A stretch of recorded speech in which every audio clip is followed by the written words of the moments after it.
에스겔서의 성전의 환상을 통해서 하나님은 이스라엘 나라의 회복에 대한 말씀을 지금 주고 계십니다. 여호와께서 거기 계시다. 이 뜻은 여호와 삼마. 이것은 이스라엘의 중심 사상이죠. 비록 유다 백성들이 그들의 죄악으로 인해서 포로로 끌려갔었지만 여전히 하나님은 그들을 버려두지 않고 그곳에 함께 계신다라는 그런 뜻입니다. 에스겔은 포로들에게 여전히 임마누엘의 하나님, 곧 그들과 함께 하시는 하나님을 말씀을 통해서 증거합니다. 위로와 소망의 메시지를 전해주고 있습니다. 특별히 에스겔 44장은 이스라엘 성전의 회복과 관련해서 성전의 법규에 대해서 자세하게 말씀해주고 있습니다. 2절 말씀 보시면 함께 읽어보겠습니다. 여호와께서 내게 이르시되 이 문은 닫고 다시 열리지 못할지니 아무도 그리로 들어오지 못할 것은 이스라엘 하나님 나 여호와가 그리로 들어왔음이라. 그러므로 닫아둘지니라. 성전의 동문을 통해 성전 안으로 들어오신 하나님은 그 동문을 영원히 닫아두라고 말씀하십니다. 제가 어렸을 때 다녔던 교회가 동문교회였어요. 이 동문 굉장히 중요한 의미가 있습니다. 여기서는 두 가지 의미가 있죠. 먼저 성전으로 다시 들어오신 하나님은 이제부터 영원까지 어디에 계십니까? 성전에 계시겠다고 지금 말씀하십니다. 영광이 떠나버렸는데 하나님의 영광이 다시 들어왔다는 것입니다. 동문으로 들어왔습니다. 하나님의 이것은 강력한 의지를 나타내십니다. 그리고 두 번째 의미는 이스라엘 백성들이 또다시 하나님을 저버리지 말고 온전히 하나님을 경외하는 삶을 살라는 하나님의 요청입니다. 그분이 우리 안에 들어오셔서 영원히 거하신다는 이 말씀을 붙드시고 그 하나님의 요청 앞에 하나님과 함께 순종의 삶을 살아가게 되시기를 축복합니다. 고린도전서 6장 19절 20절에 이렇게 말씀하십니다. 너희 몸은 너희가 하나님께로 받은 바 너희 가운데 계신 성령의 전인 줄 알지 못하느냐. 너희는 너희 자신의 것이 아니라 값으로 산 것이 되었으니 그런즉 너희 몸으로 하나님께 영광을 돌리라. 신약시대에 넘으면서 성전의 의미가 어떻게 되었습니까? 신자, 바로 우리 자신이 성전이 되었다는 것입니다. 그리스도 안에서 하나님의 자녀로 인쳐주셨기 때문에 인침받은 우리는 우리 안에 성령님이 내주하셔서 우리와 영원히 함께 하심을 꼭 기억하시길 바랍니다. 우리가 신자로서 성화의 삶을 우리가 살아내기 때문에 하나님의 은혜를, 하나님께서 은혜를 우리에게 주신 것이 아닙니다. 우리가 아직 죄인 되었을 때 먼저 우리에게 은혜를 베푸셔서 그 받은 바 은혜를 생각하며 감사하고 그에 합당한 삶을 살아가는 것입니다. 이어지는 말씀 보시면 두 가지를 이제 말씀드릴 텐데요. 하나님은 어떤 사람은 책망하시고 어떤 사람은 귀하게 여기시면서 칭찬하는 것을 보십니다. 저는 저와 여러분이 칭찬을 받는 그런 주님의 종들이 다 되시기를 간절히 소망합니다. 4절에서 14절까지 레위인들에 대해서 말씀하시죠. 레위인들을 그런데 하나님이 책망하십니다. 그리고 다시 한번 그들에게 온전히 사명을 감당하라고 촉구하십니다. 5절 말씀 보시면 여호와께서 내게 이르시되 인자야 너는 전심으로 주목하여 내가 내게 말하는 바 여호와의 성전의 모든 규례와 모든 율례를 귀로 듣고 또 성전의 입구와 성소의 출구를 전심으로 뭐하고 주목하라고 말씀하십니다. 하나님은 에스겔에게 이렇게 말씀하셨습니다. 특히 전심으로 주목하라고 말씀하시죠. 마음을 다해 주의 말씀에 주목하라는 것입니다. 성전의 입구와 성소의 출구를 전심으로 주목하라라는 이 말씀은 비상구가 어딘지 알아두라는 것이 아니라 성소의 출입구의 출입의 규칙을 명심해서 궁극적으로 주님의 말씀을 존중하고 귀담아서 들어서 그 뜻에 합당하게 살아가라는 것입니다. 하나님께서 강조하신 이렇게 강조해 주신 말씀의 이유가 무엇이겠습니까? 성전의 책임을 맡은 레위인들이 그렇게 살지 못했기 때문이죠.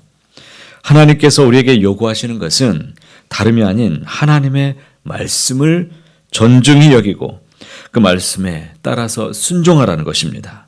말씀을 존중하고 듣는 것입니다.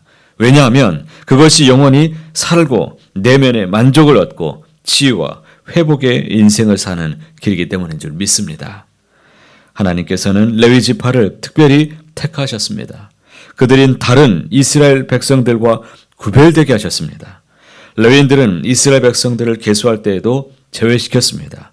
땅을 분배할 때도 제외되었습니다. 왜냐하면 하나님이 레위인들의 기업이 되셨기 때문이죠. 하나님께서는 성전의 제사 제도를 통해서 레위인들에게 공급해 주셨습니다. 그러기에 레위인들은 성전을 보호할 책임이 있음에도 불구하고 성전을 더럽혔기 때문에 하나님께로부터 책망을 받았습니다. 베드로전서 2장 9절 말씀에 이렇게 말씀하죠. 그러나 너희는 택하신 족속이요 왕 같은 제사장들이요 거룩한 나라요 그의 소유된 백성이니 이는 너희를 어두운 데서 불러내어 그의 귀한 빛에 들어가게 하신 이의 아름다운 덕을 선포하게 하려 하심이라. 이 말씀은 만인 제사장의 근거가 되는 말씀입니다. 모든 성도가 다 하나님 앞에서 제사장, 그것도 왕 같은 제사장이라고 말씀하십니다. 우리의 중보자가 되시는 그리스도를 통해서 우리는 모두가 하나님 앞에 직고하며 나갈 수 있게 되었습니다.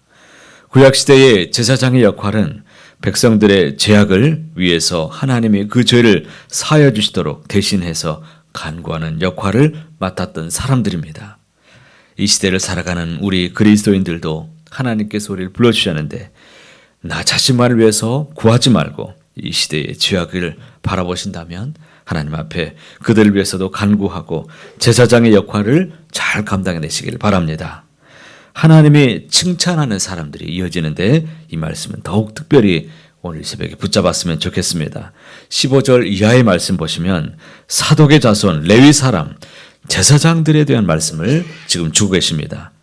15절은 사독 계열의 제사장들이 이스라엘 백성들이 그릇 행하여 하나님을 떠나갈 때에도 그 지절을 중심을 지켜서 그들의 직분을 잘 감당했다라고 말씀하십니다. 그러기에 하나님께서 그들에게 제사의 직무를 다시금 맡겨주십니다. 제사장에게 주신 약속의 말씀 28절 말씀을 함께 읽어보겠습니다. 그들에게는 기업이 있으리니 내가 곧 그 기업이라. 너희는 이스라엘 가운데에서 그들에게 산업을 주지 말라. 내가 그 산업이 됨이라.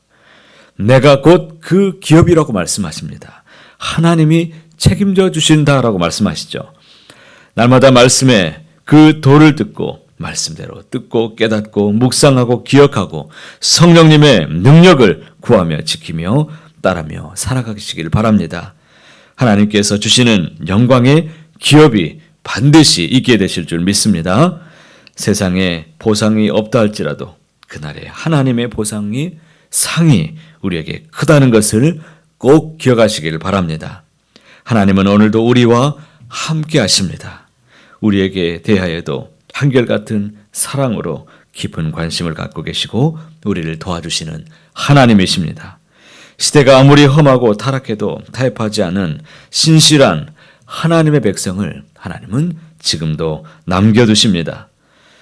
하나님께서는 아합의 시대에도 바알에게 무릎 꿇지 않은 7,000명의 사람을 남겨두셨습니다. 예레미야 시대에 하나님의 말씀에 순종하며 살아가는 레갑 사람들을 남겨두셨습니다.